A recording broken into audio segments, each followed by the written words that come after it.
casa, que mais do que mãos unidas, é corações unidos. Unidos entre nós encarnados, unidos com Deus, com a espiritualidade de luz.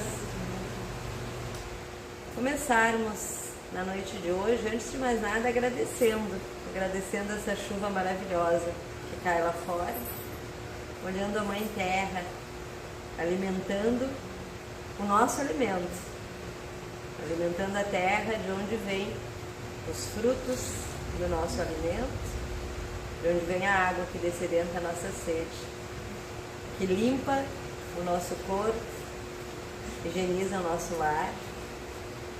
Acho que temos hoje com os nossos corações repletos de alegria, né? Por esta chuva que está caindo lá fora, depois de tantos dias de seca. Então vamos agradecer. Para começarmos a noite de hoje com um texto de harmonização, abrimos ao acaso o livro Mãos Unidas. Livro esse que costumamos dizer é a menina dos nossos olhos, porque leva o nome da nossa casa, né? Antes da crise, no ápice das grandes provações, muitas vezes tumultuam-se os que anseiam compartilhar da prestação de serviço. Ante um naufrágio, aparecem os candidatos ao concurso de urgência, lançando petições inconsideradamente ou improvisando salva-vidas com os inadequados recursos que encontram. Se um incêndio devora uma casa, comprometendo-lhe a segurança, habitualmente, eis-nos lépidos na ação, quase sempre descontrolada, para que o fogo se extinga. Felizmente que assim é na exaltação da solidariedade nas horas difíceis. Benditos sejam os braços tocados de amor fraterno que se dedicam à elevada missão do bem. O texto vai um pouquinho mais além, vale a pena quem puder adquirir, nos traz mensagens maravilhosas esse livro. É impressionante o quanto a caridade nos emociona. Quantas vezes nós estendemos a mão e quantas vezes estendem as mãos para nós, tanto encarnados quanto desencarnados, não é verdade? Então vamos fechar os nossos olhos neste momento, agradecer a Deus Pai de amor e bondade, ao amado Mestre Jesus, a Francisco Valdomiro Lores, patrono da nossa casa, este professor que ensinou a tantos e que foi extremamente caridoso na sua caminhada. Agradecemos aos luzeiros do plano maior que dão assistência, que nos mantêm mãos unidas. Agradecemos a vida, agradecemos a oportunidade de estarmos aqui, compartilhando e refletindo através da doutrina espírita, o Evangelho e os ensinamentos do nosso amado Mestre Jesus Cristo. Possamos estar com mentes e corações abertos para o diálogo da noite de hoje. Que assim seja, graças a Deus. Então, vamos começar a noite de hoje com uma canção da nossa amada Margarete Medeiros. Então, uma boa noite a todos, encarnados e desencarnados. Essa música se chama Onde há Fé, há Amor. Então, hoje, que diz que é dia do amor, né? E junto com o tema da Isabel, que é fé, ela me pediu para mim encontrar uma música. Eu acredito que essa aqui vai fechar bem com o tema. Então, diz assim, essa música é uma prece da Madre Teresa de Calcutá, que foi feita a música, né, da prece. Então, ela diz assim: o dia mais belo é hoje, as coisas mais fáceis é errar, o maior obstáculo é o medo, o maior erro é desistir, a raiz do mal é o egoísmo, o pior defeito é o mau humor, a maior força é a fé, e o mais bonito é o amor, onde há amor, há fé,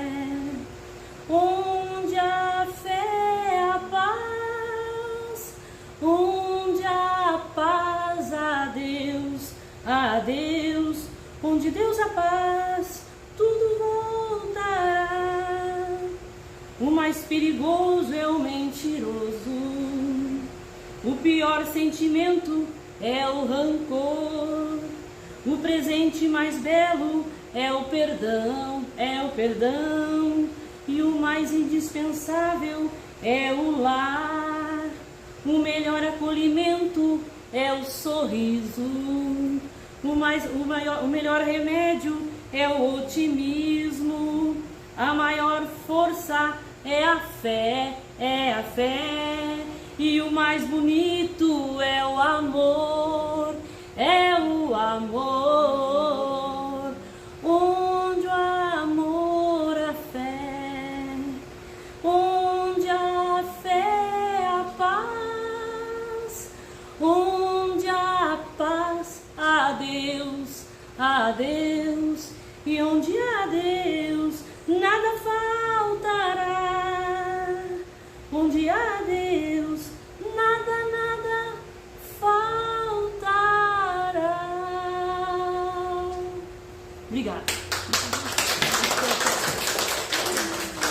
Muito obrigada, Margarete.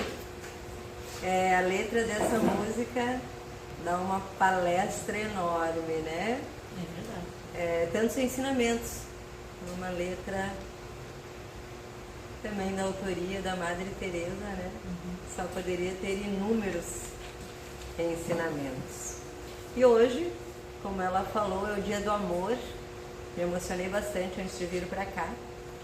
Minha nora fez uma chamada de vídeo lá do Paraná e a minha netinha de 4 anos mostrando um desenho que hoje na escola, como era o Dia do Amor, era para desenhar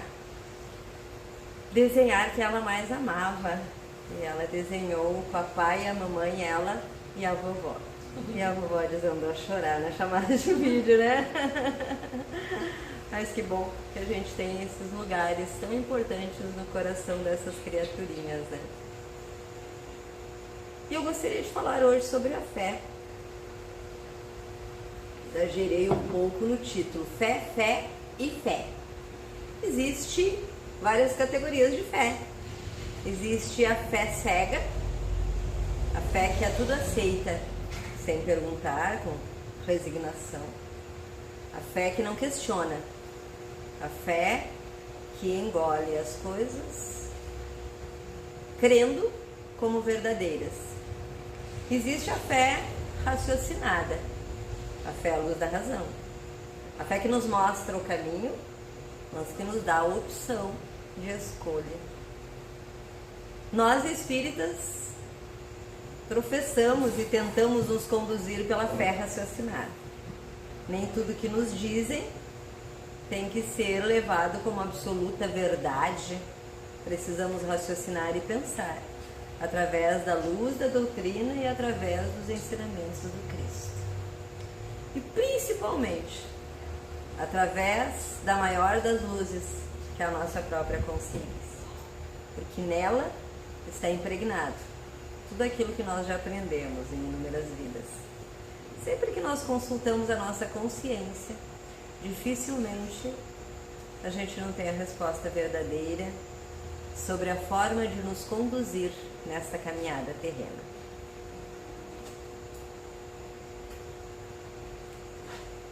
E uma coisa muito importante ainda falando sobre a questão de fé, precisamos ter a fé em Deus e a fé em nós mesmos. De nada nos adianta termos fé em Deus se não tivermos fé em nós. Ficamos capengas, porque Deus não vai vir até nós para fazer o que nos compete. E de nada adianta nós termos fé em nós se não tivermos fé em Deus. Nós nos tornamos vazios, nós nos tornamos rasos, prepotentes e arrogantes quando cremos que somos sozinhos, que só nós temos as capacidades, que não existe um Criador.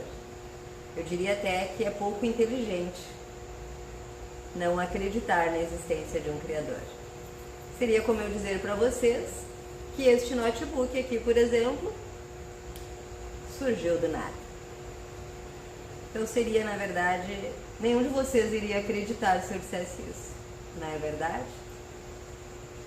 Se nós olharmos o mundo ao nosso redor, é impossível não acreditar que existe uma força maior. Que nome as pessoas dão a essa força maior?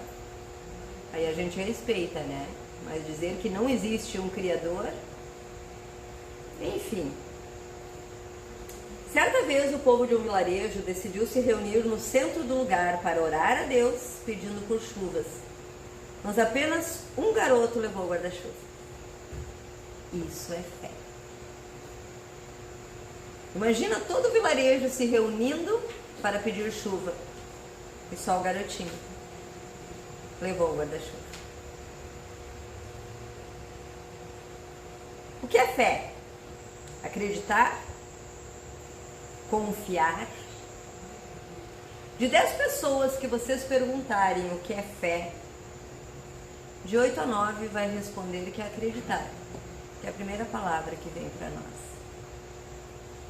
Só que acreditar, se nós pararmos para analisarmos a nossa caminhada, em quantas coisas nós acreditamos e que hoje já não acreditamos mais. Na infância acreditamos no Coelhinho da Paz, no Papai Noel. E com o tempo, quando nós casamos, nós acreditamos que é eterno. E quantos casamentos se desfazem? Quando nós escolhemos uma profissão, nós acreditamos que aquela é a profissão que nos fará felizes. E quantos desistem no meio do caminho? Ter fé é confiar. Tem a ver com confiança. E confiança tem a ver com relacionamento.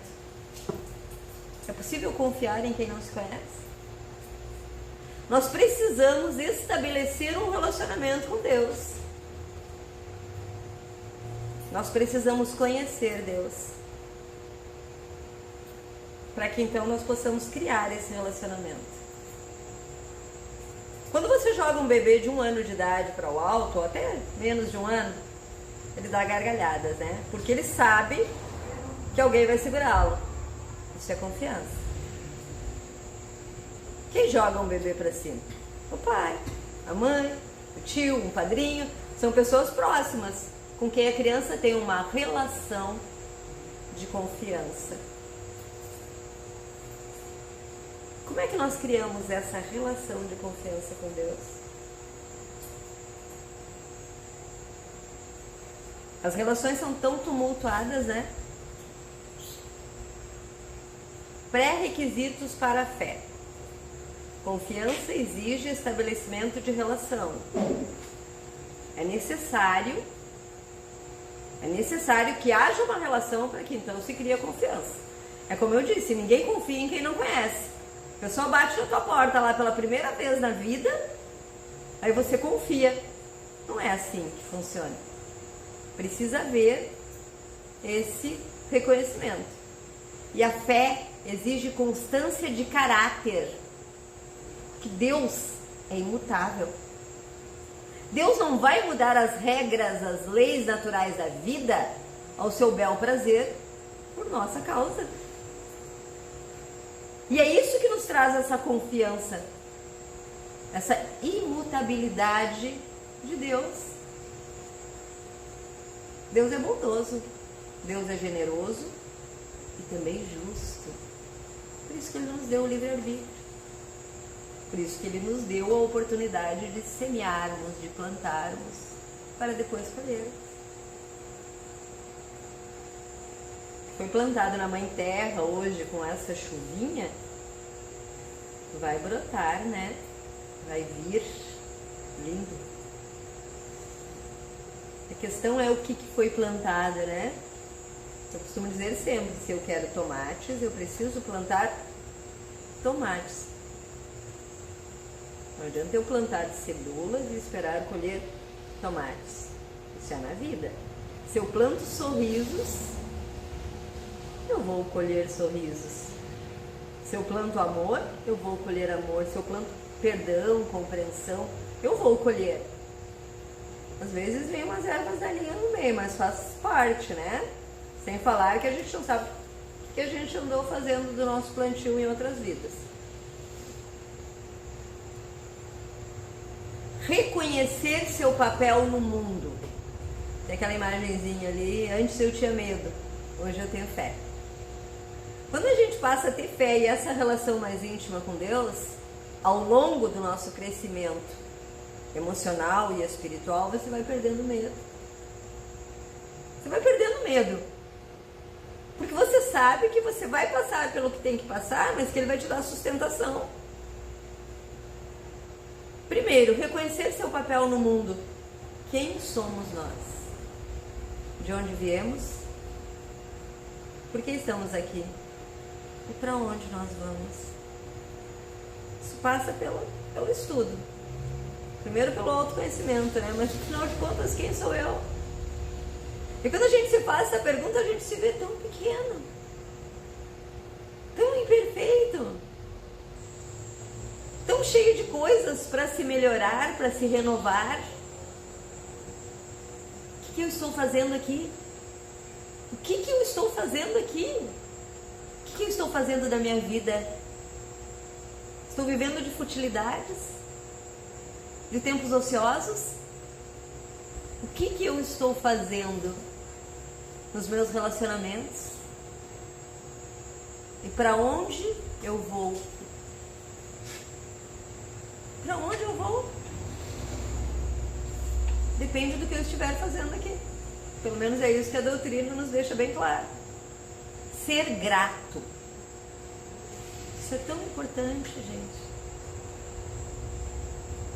Eu costumo falar muito, principalmente para os filhos, né? Agora que os filhos estão longe, eu acabo citando eles com frequência. Coisas de mãe. Mas eu costumo falar sempre para eles da importância da prece. Mas a prece não significa dizer várias orações decoradas. Abre os olhos e agradece. Obrigado, Senhor, pela noite dormida. Chego para eles, quando entrar no carro para ir para o trabalho, eu digo: Jesus, estou indo para o meu local de trabalho. Manda a luz comigo. Que eu tenha discernimento, serenidade. Amém. Pronto. Você chamou Jesus. Quantas vezes a gente está andando por aí e passa uma ambulância? Você não precisa começar a rezar várias preces sem parar, não. Mas por um segundo olha para a ambulância e pede: Senhor, que os teus luzeiros possam acompanhar esse atendimento. Manda teus anjos, Pai, para encaminhar esse atendimento da ambulância. Se for momentos de partida, Senhor, conforta os familiares e recebe o filho que estiver partindo. Pronto. Quantos segundos levou? Isso é exercício. A gente precisa praticar. Agradecer pela chuva, pela flor, por enxergar, por ouvir, por falar. Eu sou tão grata pela minha voz, por poder estar aqui. Sou muito grata pela voz da Margarete, que cantou para nós, e de todos vocês que podem se expressar, que podem vir conversar, quando alguns vêm sem voz.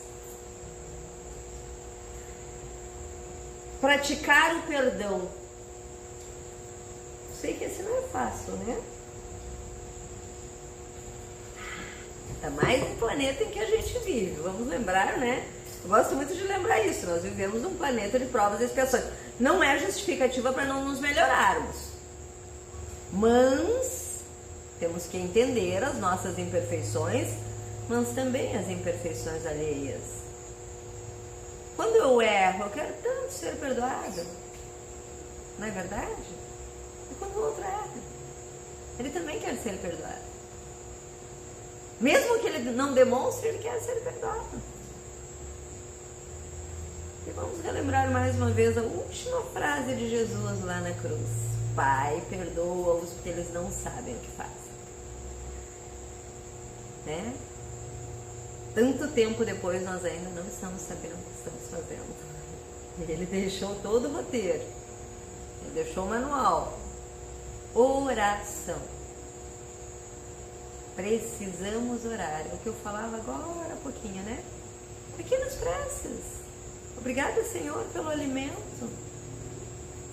Quantas vezes a gente esquece? Come rápido. Às vezes nem a digestão faz direito, né? Come menos, come mais devagar. Agradeça. Agradeça pela pia cheia de louça suja, porque é sinal que um monte de gente almoçou junto aquele dia. Dialogar com Deus. Uma relação precisa de diálogo, né? Como é que a gente dialoga com os nossos filhos? Com o marido, com a esposa? Quando a gente está de bem, né? Tá tudo legal, meu amor pra cá. Filho, senta aqui, vamos conversar.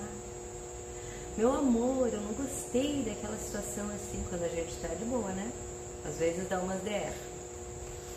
Nós precisamos criar essa relação com Deus. A minha mãe dizia que eu era uma jovem rebelde.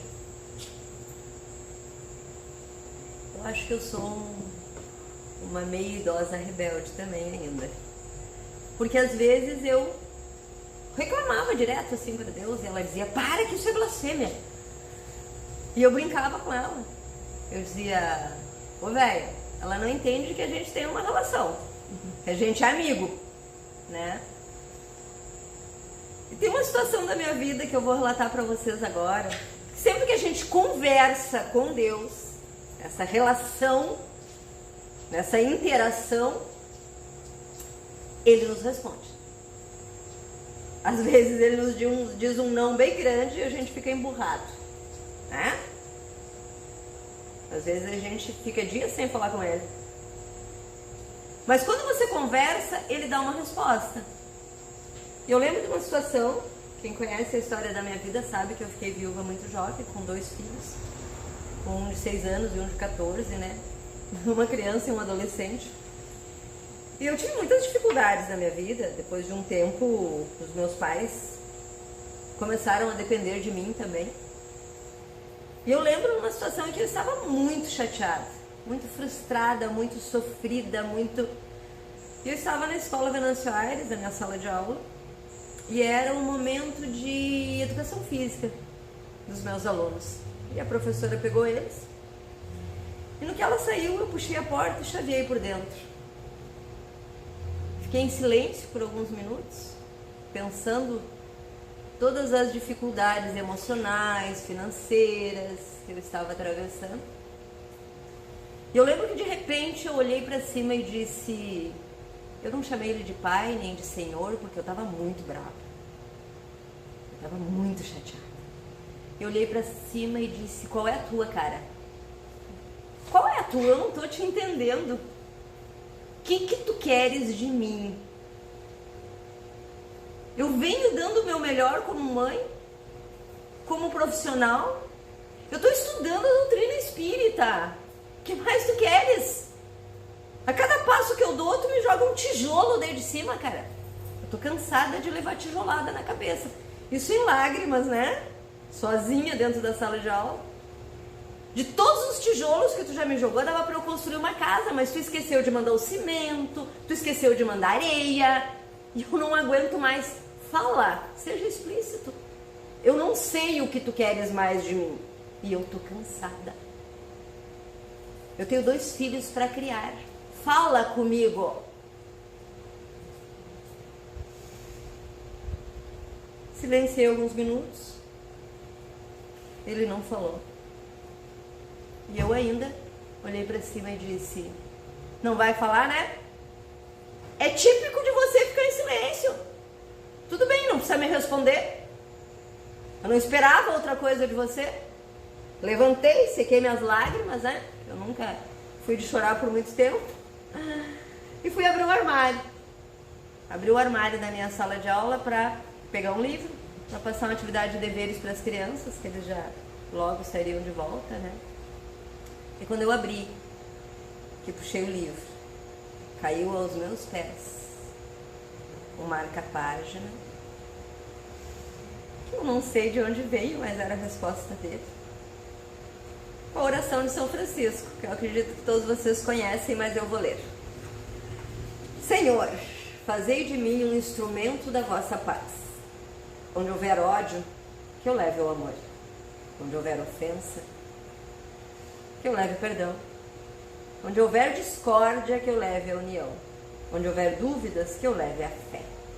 Onde houver erro, que eu leve a verdade. Onde houver desespero, que eu leve a esperança. Onde houver tristeza, que eu leve a alegria. Onde houver trevas, que eu leve a luz.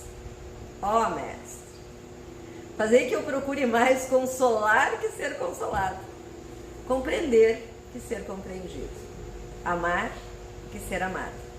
Pois é dando que se recebe, é perdoando que se é perdoado, e é morrendo que se vive para a vida eterna. Aí eu realmente chorei de verdade.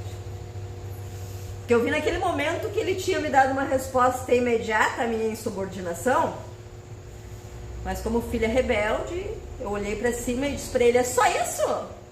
Tu não quer mais nada, não? Tá bom? Guardei o marca-páginas dentro da minha bolsa. Eu carrego ele, eu diria que no meu coração. Vou demorar muito a fazer tudo isso aí que Francisco de Assis, né? A oração de Francisco de Assis. Mas tenho me esforçado em algumas coisas. Né? Então, gente, quando a gente tem essa conversa com Deus, mesmo que seja uma DR, se prepare. Se prepare. Em algum momento ele vai te dar a resposta. Seja através de um amigo, seja através de uma mensagem. Pergunte, fale com ele e observe. Ele não vai dar respostas da forma com que a gente espera. Não esperem coisas espetaculosas, mas estejam atentos, porque senão as respostas vêm e a gente não as ouve. Já bastante tempo antes, quando eu estava grávida do meu primeiro filho, eu tive alguns problemas gestacionais e eu estava no hospital. Estava com uns 5 para 6 meses. E eu lembro que eu orei e chegou um senhor dentro do quarto pedindo, né? Por favor, Deus, meu primeiro filho, né? Não deixa ele partir, eu quero esse bebê no colo. E chegou um senhor e me entregou. Até foi não foi o senhor, foi uma freira. E me entregou um folhetinho com a música Segura na Mão de Deus. Uma música fantástica, né? Segura na mão de Deus, segura. E nas tempestades da vida é isso que a gente tem que fazer, gente. Segurar na mão dele. Ele tá ali. Vamos ver se a Margarete sabe um trechinho. Nem um pedacinho? No finalzinho tu canta um pedacinho pra nós. Para encerrar, canta, nem que seja uma estrofe. Para quem cala, Deus fala. Ensina velho rifão. Espera com Deus que o tempo é o mestre do coração.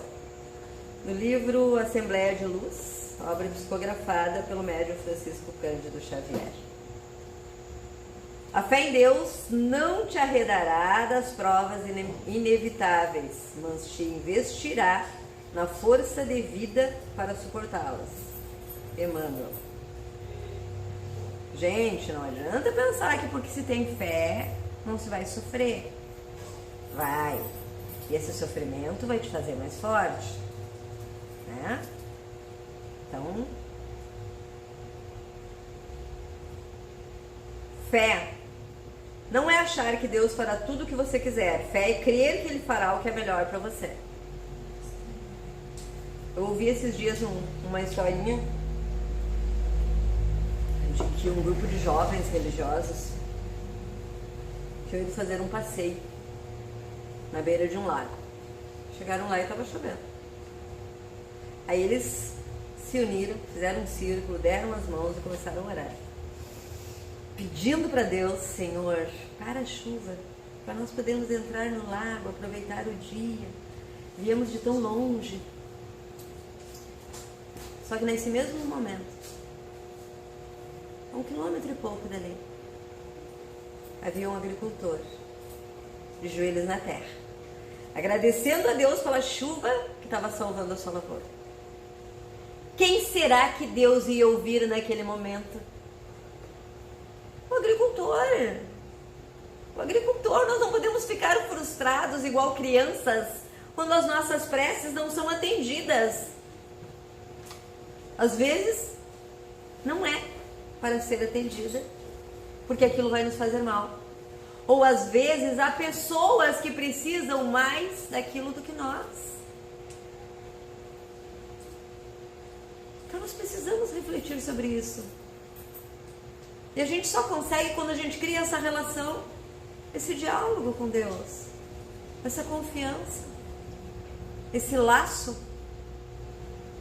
Fé não significa necessariamente que Deus mudará a sua situação.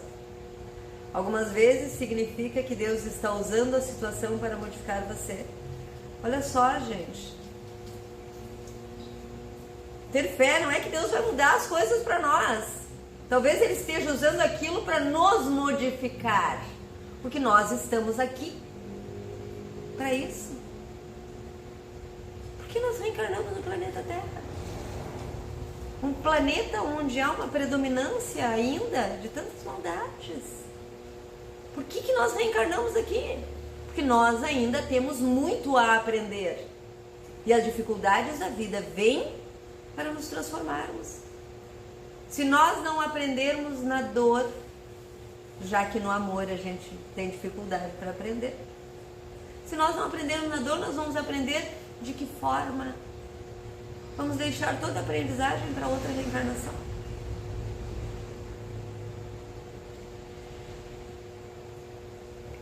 A preocupação olha em volta, a tristeza olha para trás, a fé olha para cima e para frente, né? Quando a gente está preocupado, muito preocupado, a gente perde o foco. A gente fica olhando para todos os lados em busca de solução. Quando a gente está cheio de perguntas, a gente esquece que existe uma só resposta: Jesus. Nele nós vamos encontrar as respostas para tudo. Então a preocupação nos faz olhar em volta e perder o foco. A tristeza nos faz olhar para trás.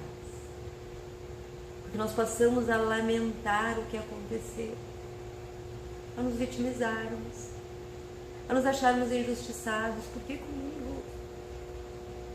Tem pessoas que têm dificuldade enorme para lidar com a questão da morte. A morte é a única coisa certa e verdadeira que nós temos na vida.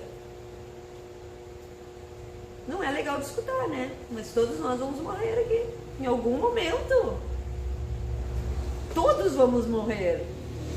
Então por que tanta dificuldade? O corpo físico, né? Vamos lembrar que o espírito permanece vivo e segue para outras paragens, né? A gente vai ter outras oportunidades de reencarnação.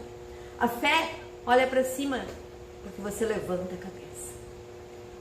Olha para cima e olha para frente, na certeza de que Deus não vai tirar as pedras do teu caminho, mas Ele te dará forças para levantar as pernas e ultrapassar, ou inteligência para contornar por elas e seguir o teu caminho.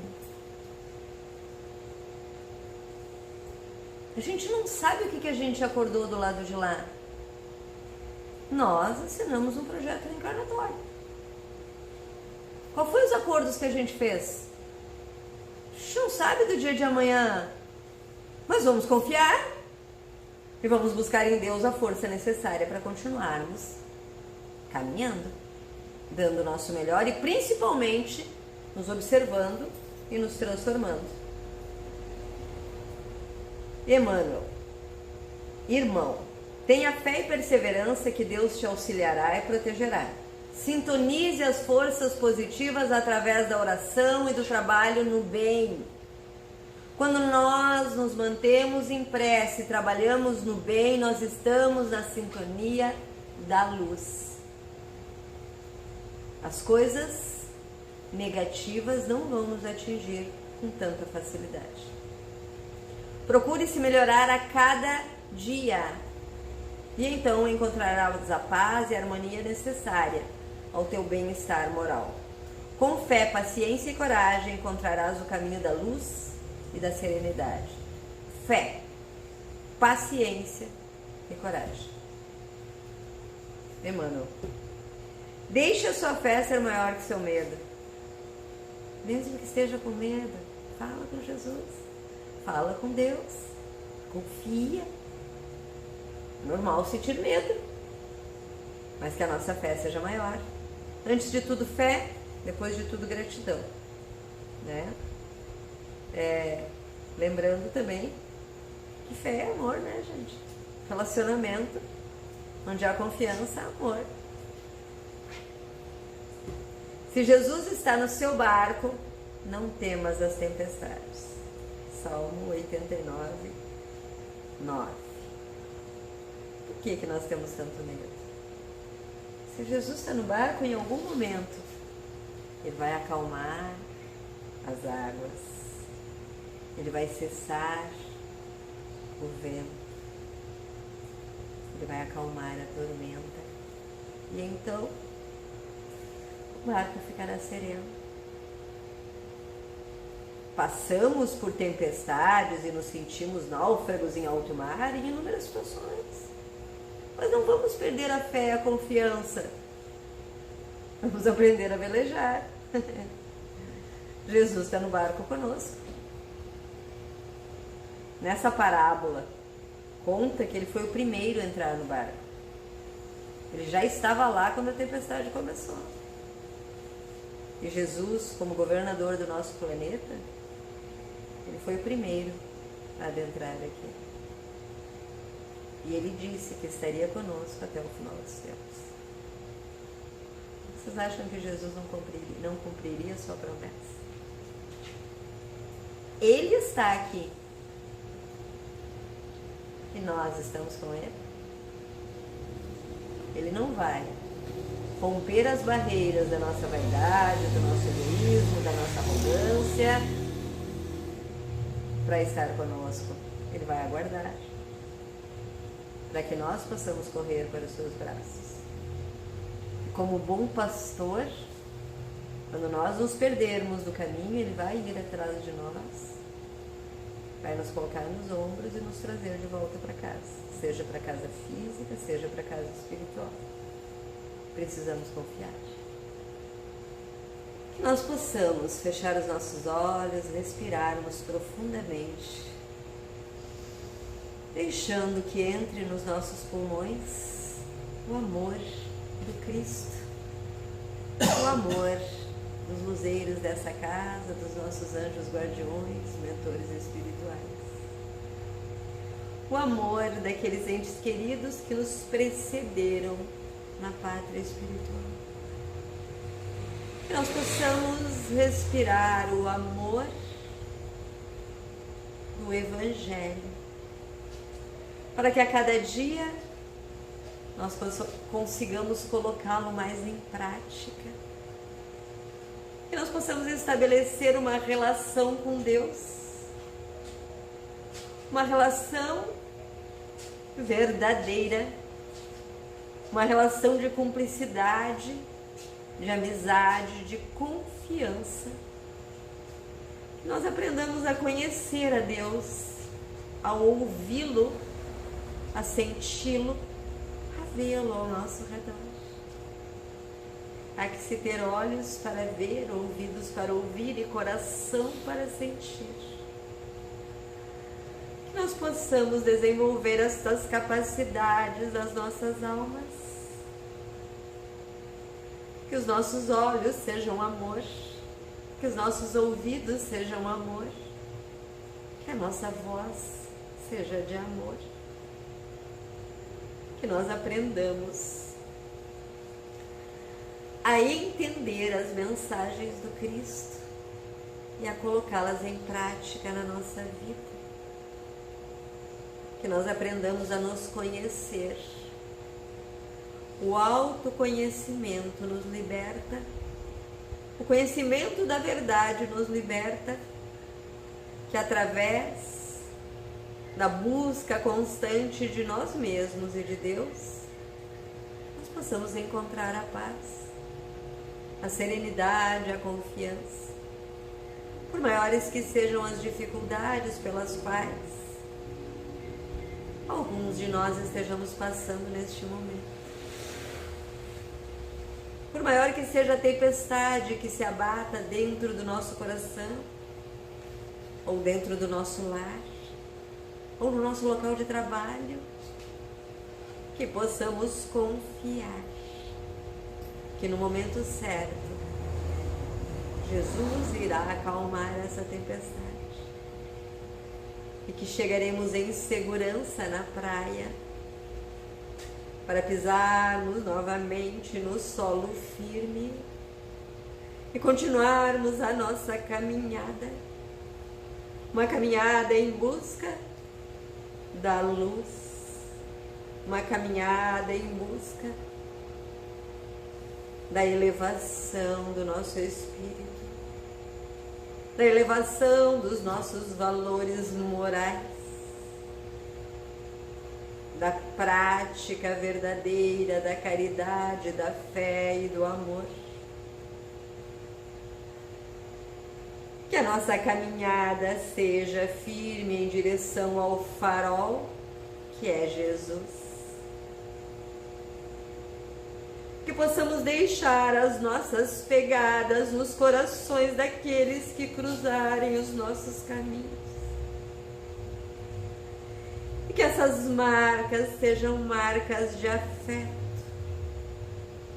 sejam marcas de memórias afetivas, sejam marcas de esperança, de otimismo, de perseverança, de empatia. Que possamos caminhar firmes em direção aos ensinamentos do Cristo, espalhando ao nosso redor as boas sementes, para que mesmo que não sejamos nós a colhê-las, que aqueles que vêm logo após nós possam colher o fruto da boa nova, o fruto do amor, o fruto da vontade do Pai, que é que todos nós cresçamos, todos nós nos tornemos seres mais voltados para a luz, para o amor e para a fé. Te agradecemos, Pai, pelas bênçãos aqui derramadas, que cada um dos irmãos possam, ao se retirar, levar consigo toda a tua luz e todo o teu amor. Que assim seja. Graças a Deus.